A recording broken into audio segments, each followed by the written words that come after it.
Good morning, good afternoon, and good evening. Ladies and gentlemen, welcome back to The Caring Economy with me, Toby Usnick. Today, I just want to delve right into topics that are shaping our world, from technology to sustainability and how they interact with social impact. As your host, I feel very honored today to have Josh Knauer with us. He is a serial entrepreneur, particularly noted in the tech space. He's started many successful triple bottom line companies, which we'll talk about what that means for those of you who don't know today and delve into it. He, as I said, is an incredible serial tech entrepreneur. He's a former advisor to the Obama administration and a co-founder of ReSeed. He's also a general partner at JumpScale, an adjunct professor at Carnegie Mellon University. I pronounced it right, didn't I, Scott? An advisor for Columbia Technology Ventures, NYS IRTA, and a board member at WQED, which, of course, those in the know of PBS station founded by Mr. Rogers. He's known for ceaseless fascination with emerging technology and data, and he's continuously working towards making decisions for a better future. He's seen everything from the African Savanna to Fortune 500 boardrooms and has made a significant impact on various fronts, including open data initiative and corporate climate disclosure. So prepare to delve in deep into the exciting world of environmental, social, and governance, what we call ESG in the space, impact, as we converse with none other than Josh Knauer. Welcome to The Caring Economy, Josh. Toby, thank you so much for that warm introduction. I love your whole CV. It's like going on a wonderful journey in a matter of a couple of minutes, but I want you to bring it to life. If you wouldn't mind, Josh, we always start out by asking our guests to tell a little bit about their life history, how they, maybe where they grew up, how they were raised, how they found their way, pivots, mentors along the way. Just take 2 or 3 minutes and give us a sort of a review of Josh Knauer's life. Sure, I will certainly try. I grew up in New Jersey in the 70s and 80s, and basically in a middle-class family. And every summer, my parents would load us up in the family station wagon, and we would drive out to visit different national parks around the country. And I really got an appreciation for the beauty and depth of nature, an appreciation for seeking respite and solace in and excitement also in nature. And also, as I was getting older, started noticing things around me that seemed incongruent. Why is it that when you drive into many national parks, for example, you literally go from a devoid wasteland of no nature and or very denuded nature to lush, beautiful, pristine old growth forest, just as one example. And that disparity at a very young age in my elementary school days started me down a path of asking a lot of questions about what happened. How come the rest of the country doesn't look like this, and what caused it to not be that way? So I, at a very early age, luckily was encouraged by mentors. My teachers at the time, I had a science teacher, Mr. Weinberg was my science teacher early on, who encouraged me to delve and ask more questions. He really engaged with me. I think I was a kid that would have been very distracted in school and probably bored, and he really engaged me. And activism actually was the thing that really caught my attention. Mm-hmm. So from an early age, I was organizing environmental protests and education campaigns and things like that at my school. I started networking with other students because I was definitely weird in my school, and so connected with other students that were doing the same thing at their schools, and started connecting with and created a national network of students that were interested in environmental issues. That eventually became the Student Environmental Action Coalition, and I was one of many dozens of kids that helped get that going. And that sort of was that was the thing that really excited me. I was able to help take action. I was able to educate those around me that weren't as familiar, get them excited and get them even more excited than me, and launch a bunch of different campaigns.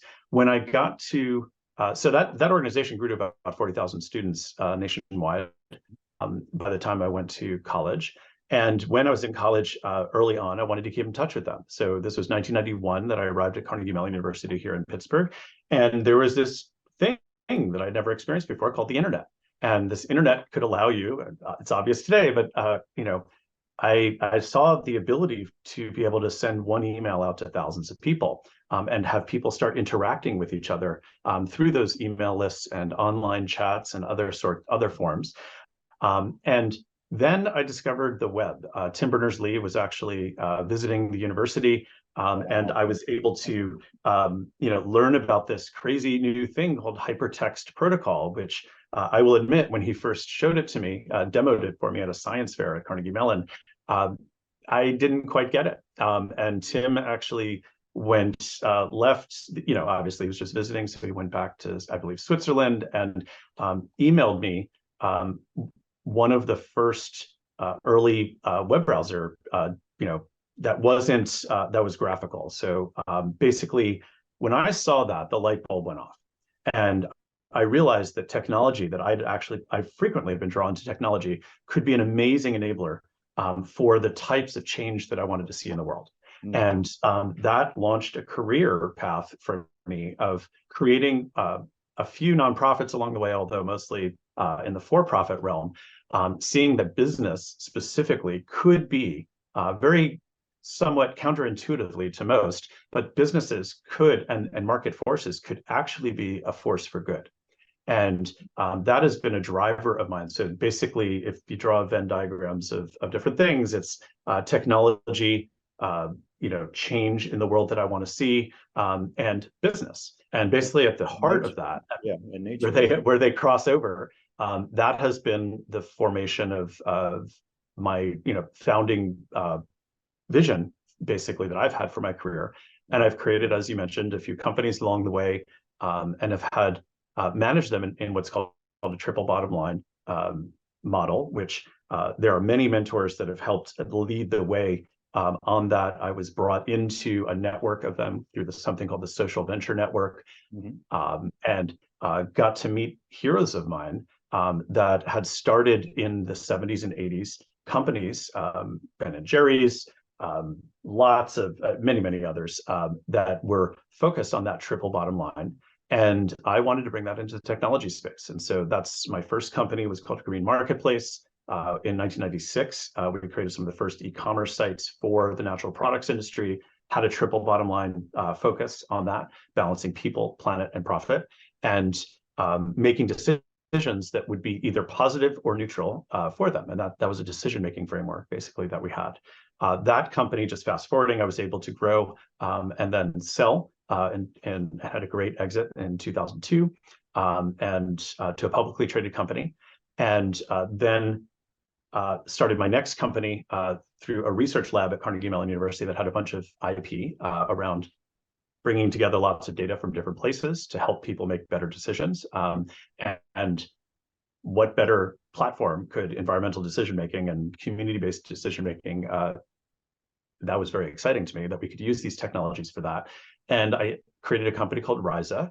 And Ryza went through a whole bunch of iterations, but basically, as many tech companies have to do, around pivoting and all the normal issues that we all face in our entrepreneurship. And that company grew quite large and became, we did a whole bunch of projects with ecosystem-based data, where communities of indigenous people, communities of landowners, of business people, of governments, were all able to interact in a common platform around data and make joint decisions and have access to all of the data around that decision making. So I sold that company in 2017 to Nielsen, another publicly traded company. But along the way, in the early days of Ryza, that community-based data collection and that community-based data sharing became a foundation for my being invited to be an advisor at the White House to help with think through data.gov and think through specifically ecosystem services and how those services could, and data specifically to support them, could be used as a framework to affect change. And those ecosystem services, one of the first ones that certainly has successfully come to market is the carbon market. And that is an area where I met my current business partner in that work. That's how ReSeed, my current company, came into existence. And once again, pursuing it with the same zeal and the same excitement that I have for using technology in business and change, social and environmental change in this case, as the foundational pieces for helping to fix a whole bunch of sort of broken systems within ecosystem services. That's Mhm. specifically, the carbon markets have been around for decades now, and yet less than 1% of carbon credits on the market today come from the agricultural sector. Even less, almost none actually, come from smallholder farmers in the agricultural sector, which make up the largest single landholding mass in the world. There's 2 billion people engaged in smallholder farming around the world, and all of them, literally all of them, live at or below the poverty level in the countries in which they're operating. And so it's a huge opportunity. It's a market opportunity, but it's also a very effective lever point, basically, to engage with communities of people who care deeply about protecting biomass and protecting biodiversity on their land. They have been doing it for generations, and they are, we're losing around 10% of smallholder farmers every year. They're pushed off their land by industrial scale agriculture or other threats to their land. And when that happens, it causes about 25% of emissions of carbon dioxide into the atmosphere.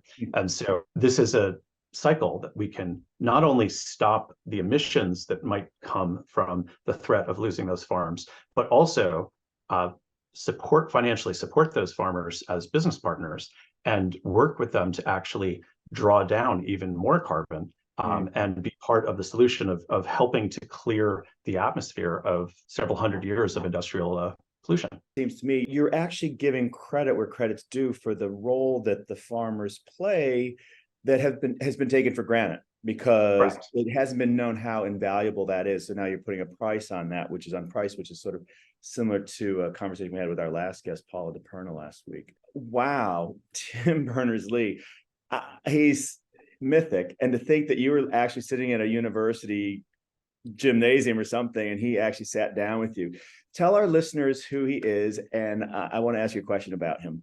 Oh, sure. So Tim is literally the inventor of the hypertext transfer protocol, which we might all recognize by the letters HTTP that we put in front of all URLs. And basically, he created the web and had a vision for what the web could be used for, to connect together documents and lots of different types of data and information in different forms. And the whole concept was a distributed network of these documents that could be linked to and from to connect things together. And it seems pretty obvious now, but at the time when he came up with this, it was a radical new concept that was something that, as we know, truly changed the world. Yep. And in 1990, I think it was 91 or 2, late 91, my freshman year, or maybe early 1992 when I actually met him. And it was amazing because he was just a guy presenting, he had 2 silicon graphics boxes that were pointed at each other, basically, sitting in, I don't know if it was actually a gymnasium, but something close to it. The visual is about right, on a, with a folding table kind of, that it was sitting on. And, it was just one of many different technologies that were being shown off at effectively what was the science fair at the university. Yeah. Well, he, correct me if I'm wrong, but one of the things I've always admired about him is he has said of late, he hasn't apologized. He's just reflected on the decision that was made back then about whether to allow anonymity or not in the internet. And in my view, the growth of the internet has been in part fueled by the allowing of anonymity, but it's at the cost of public discourse, and I would even say shame at points, because people can be anonymous online. So the court of public opinion has been skewed. And I wonder, A, if I got that right, B, if you would agree, and C, doesn't that draw parallels to where we are now with AI? I mean, I feel like we're in another era of an inflection point where I think we're going to be fine, more than fine. We'll talk about it, but I just wonder what your take is on those 3 points. Yeah, look, I think in almost every technological revolution, which, let's be clear, the web invention of this protocol was a revolutionary act. I think at the time, there were many other competing protocols. There were many other ways in which people were talking about doing it. I don't know if you remember Gopher and other ways and other types of systems that existed for finding and storing documents and sharing them. But I think the earliest days of technology, it always seems to be that there is a computer scientists or engineers in general tend to be about solving very specific mechanical problems of some sort, right? And mechanical, can be in the cyberspace as well, of course. But it's very much about, in that case, it was about how do we move most efficiently bits and bytes and ones and zeros and have an exchange take place for it that would be truly distributed and that no one central entity could possibly control. And I think that what always happens, and this is something that I feel like we need to take under advisement as we deal with AI and other emerging technologies, is the initial purpose of why they were created may be different from what societal needs or societal desires are. And so, we have to get better at thinking through the ethics and the values associated with how we create technology and why we create it and what are the ripple effects basically that might happen. The best technologies, it's a famous Raymond Loewy quote actually, the most advanced yet acceptable technologies, which was a concept that Loewy always promoted, you don't always know how tools are going to be used, right? We think of a hammer just as an example, right? As something you hammer a nail in with. A hammer can make a pretty useful doorstop sometimes, right? It can be a weapon. It can be used to wedge things into things in ways, like there's all kinds of uses of technologies. And we as humans, and I would argue in the animal kingdom in general, we see a use of tools where things are adapted in ways that never you really would have thought of, right? A plant stalk, which exists in the world to support the growth of a plant and nutrients up and down and all the rest, can be grabbed by a chimpanzee, broken up, and used to scoop out ants out of an anthill. I'm not suggesting, and don't really want to get into what the concepts of is there such a thing as intelligent design in the big place, and let's just stay away from all that. But the point is, things happen. And our brains are such as a species that we adapt tools for whatever purpose we want. And I think that we need to understand that, accept it, and kind of move on, if you will, like in terms of let's get to the point where we're talking about, okay, well, how is it that this could be used? And if it could be used as a weapon in any form, if it could be used to harm people in any form, let's think that through. And I think anonymity is both good and bad.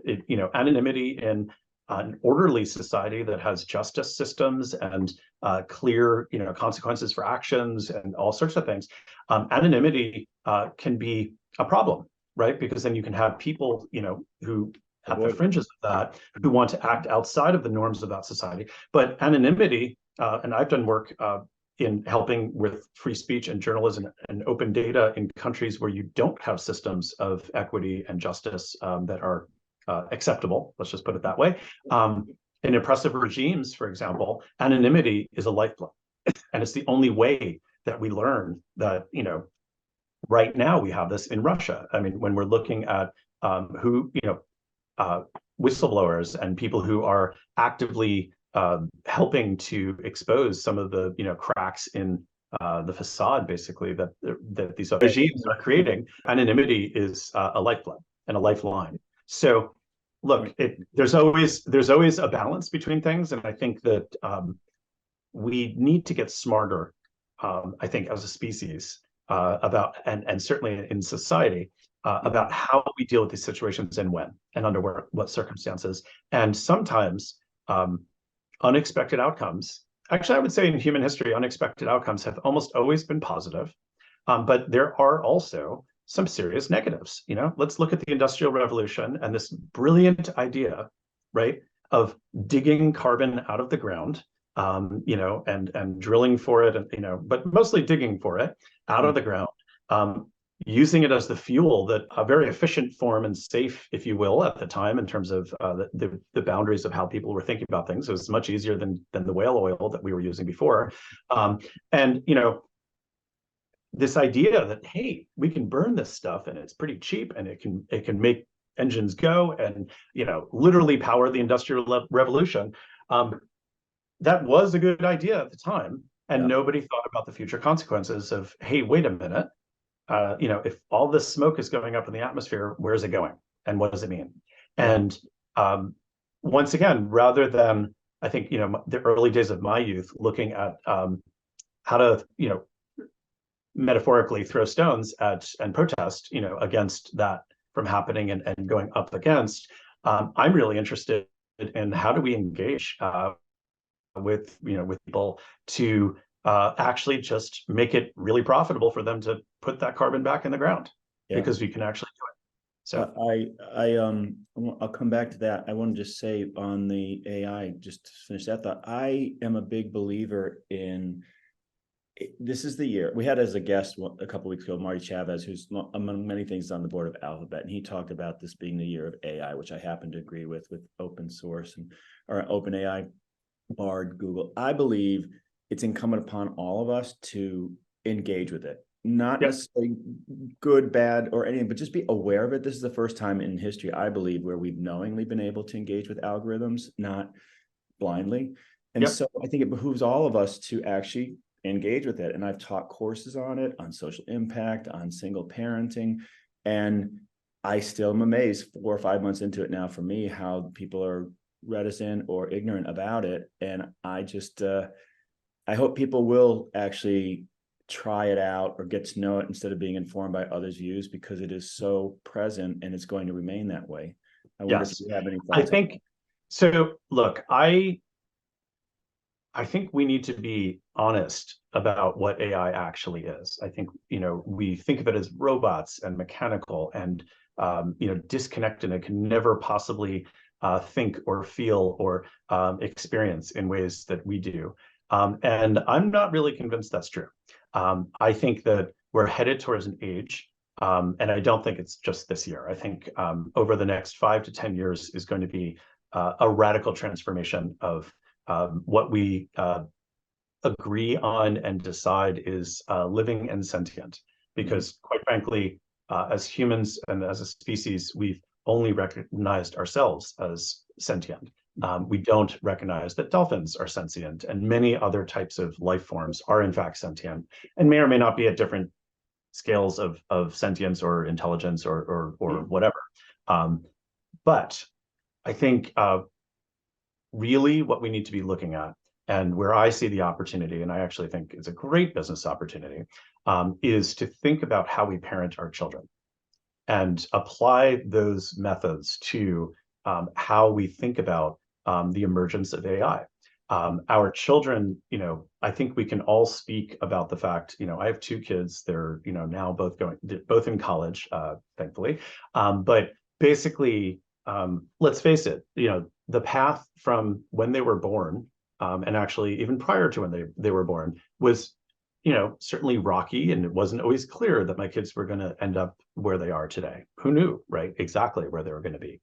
But we had goals and aspirations, and we transferred our values, right, as parents to these beings that we created, and nurtured, and gave them specific types of experience to put them out into the world. That, quite frankly, our goal as parents was to raise children that would do good in the world, self-support and contribute to society. Absolutely. And so, but the aspiration, and many philosophers and certainly we in popular writing and all the rest, we talk about this. We want our children to do more than what we were ever able to do. We want them to be smarter than us. We want them to make better decisions than we did, and all the rest. And I think if we think about AI in the same way, then there's this concept, and many very smart people are very concerned about a runaway intelligence, right? That just far exceeds where we are.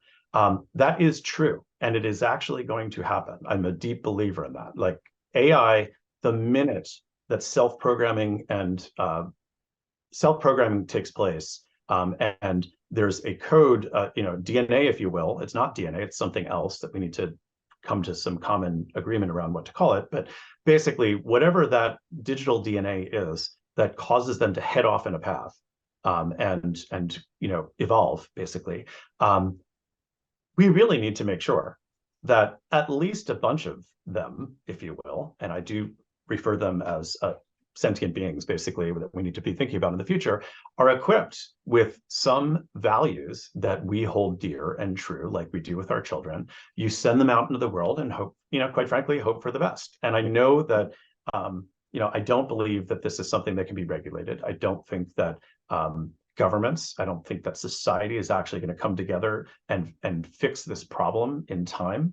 I think what has to happen is that those of us who are out there trying to work for good and create a better world for ourselves and for all of the other life forms that exist, if we make sure that there's AI out in the world that reflects our values as well, one thing to remember is that there's no, there won't be any guidelines about how, it's not like evil AI is going to outpace the development of good AI. And quite frankly, they're going to start counteracting each other if we do this well. Yeah. So I'm really not, I don't think governments are going to be, our government in the United States is, and most governments around the world are, 100 years behind on technology regulation. We're still talking about trains and, laws regulating them from the 1800s. Like, we don't do well with this. Yeah. So this is where I think market forces need to come into play. Yeah. I do and hope to work with those who are the programmers and the engineers that are birthing and incubating these AIs, basically to make sure that, let's put some good values into them, right? And let's not just repeat the same patterns of old. And let's we know this is an issue, and quite frankly, part of what we're doing, and I don't mean to bring this back to ReSeed or whatever, but part of what we're trying to do is we've built an AI component into the monitoring factor of what we do around. It's why we're able to work at such a small geographies of, sub-hectare, sub-acre measurements down to 5 meter square resolution of accurately measuring carbon in plants and soil. And the way that we do that is to feed a whole bunch of learning data into Google Earth Engine, and basically we've created a bunch of algorithms basically that it's not fully AI yet, let's be clear, but it's on the path towards that, so that it can actually make very hyperlocal recommendations for what you can do if your goal is to increase the amount of carbon that's stored in the soil. And this is where triple bottom line comes in, right? You want to help planet, right, yeah, by increasing the amount of photosynthesis basically that's taking place in, on pieces of land. And then you also want to do it in a way that most benefits the smallholder, the landholders that are doing that work. Out comes basically a highly profitable business model that has the ability to do good in the world. And AI is no different in terms of potential impact than a corporate charter might be, right? Yep. Corporations can do good, they can do evil. And yep, there's been a lot of evil, or bad decisions that have been made.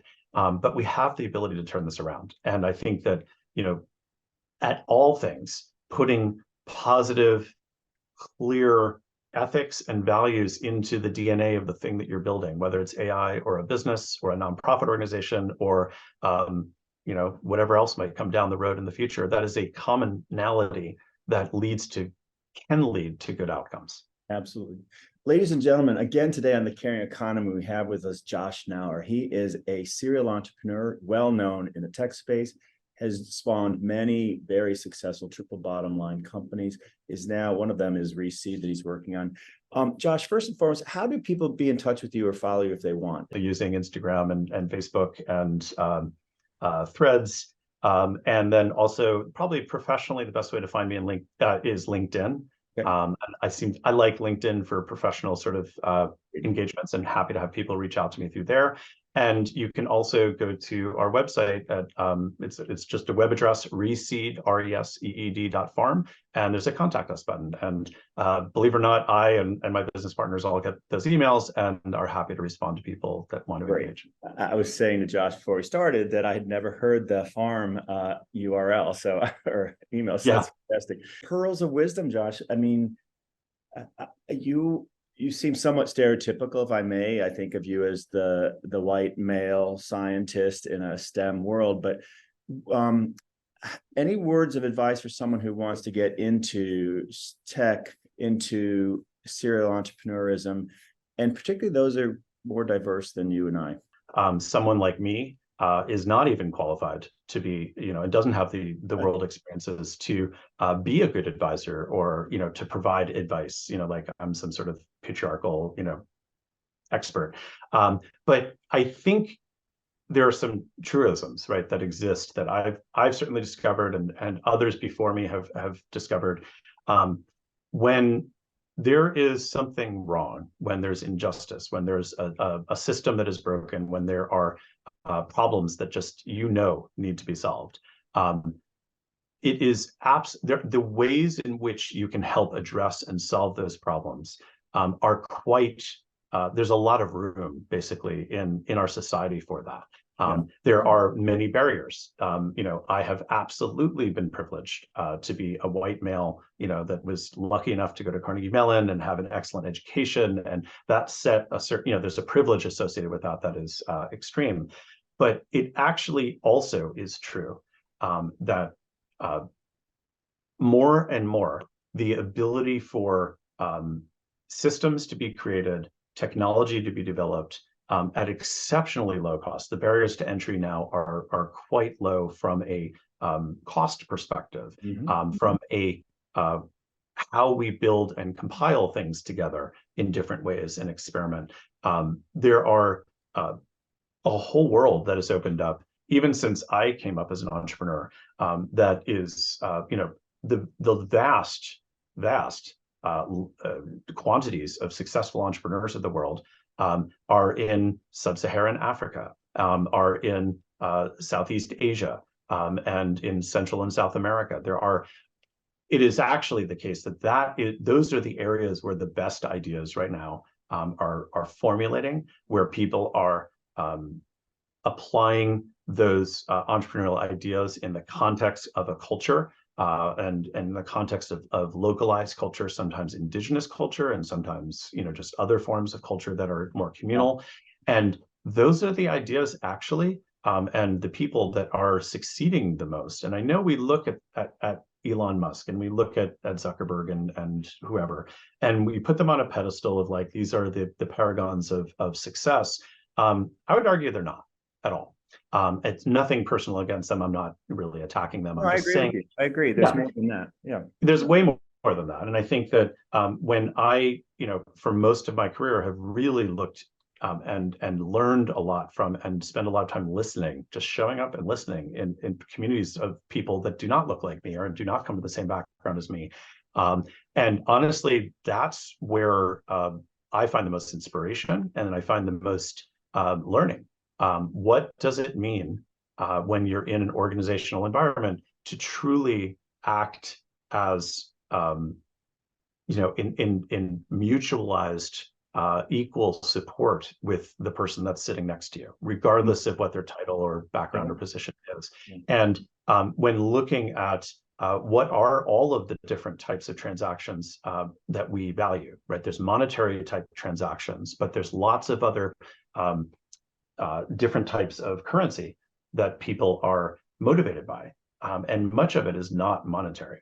So, I find that the hotbeds, actually, of entrepreneurship that happen in some of the most devastated places on the planet, and communities that have been devastated, are easily the most inspiring. And when I see, the growth, basically, of not just one or two or three sort of pinnacles, quote unquote, of success, and all in scary quotes, right?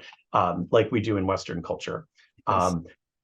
But when I see the entire community starting to rise, and regeneration and resilience actually becoming part of the fabric of those societies and cultures, that is, to me, what I'm most excited about. And that's we talk about regenerative agriculture or regenerative, practices in general. That's where we need to be looking for, where the healing takes place and where the growth takes place, that is healthy, diverse, and full of actual life. Because quite frankly, I look at companies like Meta, I look at companies like Twitter, I look at, many other examples. They're devoid of what I consider to be life. Yeah. It doesn't mean that they're not living. It doesn't mean they're less than or anything like that, but they're not hotbeds of innovation and excitement and really co-learning and co-support. And to me, those are not the types of companies and the types of styles to emulate. Yeah, and inclusive as well. I'm reminded of the old saying that necessity is the mother of invention, because those places in the world you've described, those are the ones that, for survival reasons, for coming out of disasters, for whatever reason, those are the places where there is, in a sense, a more a better petri dish for experimentation, perhaps, than absolutely. And quite frankly, many of my family's history, going back just one or two, I've done with my kids a whole bunch of looking at the history of my family, and it's entrepreneurs all the way back, right? And it comes from the fact that my family, when hundreds of years ago in what is now Eastern Europe, in the area of Ukraine and Russia and all the rest, were seriously oppressed, right? And were rounded up and marched across Russia and landed in shtetls that were in, currently what would be Western Ukraine. And, that caused an oppression and sort of that type of upheaval and changes and all the rest. As you said, that's the mother of invention. That's when many people find ways to survive. And when they came over to the United States in the early 1900s, they continued that thread. And I was literally raised that this is part of what you need to do to always be ready. And it's why I think I'm able to see others who are probably much closer to that type of trauma in their current lives, or maybe their parents' lives, and just appreciate that. Of course, we're going to start seeing incredible amounts of creativity start to, come out of that. And it's part of my work that I currently do with Indigenous communities around the world through JumpScale. It's a lot of how I look to business models that are going to succeed or not. And I think that, understanding our past and the traumas of our past will help us move forward in ways that, once again, if we can pass that knowledge on to the AIs, that are coming, that will be very helpful. Well, it goes back to the same sentient point you made for AI. It's the survival instinct, all right? It's human, right? Yeah. We have that incentive wired in. So I'm very optimistic. We've run over. I'm very mindful. I want to thank our guest today, Josh Knauer. He's a serial entrepreneur in the tech space, dozens of companies. We need to have you come back, Josh, because we've only scratched the surface. I'm Absolutely. sorry I got through any of my questions, but I want to let you have the last word. I'm going to presume you're going to say you are optimistic about the future, but tell us what you think about the future. Look, I am optimistic at the future, and I'm saying these words as outside of my house right now. I literally can't really be outside in all of the air pollution and smoke that is happening, here on the East Coast in the United States. And I'm optimistic because of the fact that I see such a groundswell from the masses of people that I feel a part of that are working to overcome what a few basically have caused in the past, these pillars of industrial revolution thinking. And basically, we have the creativity, we have the knowledge, we have the passion to survive, as you said. And I think we need to understand that survival isn't about just the fittest. It's about all of us working together and creating, it's a rising boats as opposed to, just catapulting one person to space. Yeah. And I think if we operate that way and we find, Mr. Rogers, actually, going back to WQED that I'm on the board of, but, Mr. Rogers always said, look for the helpers, right? In disaster, look for the helpers, the people who are running towards the emergency and who are looking to help and step forward and do the right thing. That's the story we need to focus on, as opposed to the very, very statistically few in our society that are truly sort of antisocial and who are just about themselves. Yeah. And if we can really see that in others around the world and find those people like you and I are connecting today, we can find each other, we can acknowledge each other, and we can start working together. Even if we don't do it on a daily basis, we know that we're all working towards that, common widespread goal. And that's what gives me hope about humanity. Yeah, that's where we get the scale. And it's all, that all comes down to leadership. So I want to thank you again, Josh, for joining us today. Let's keep the conversation going in a subsequent interview, and you have a great day and stay indoors for now.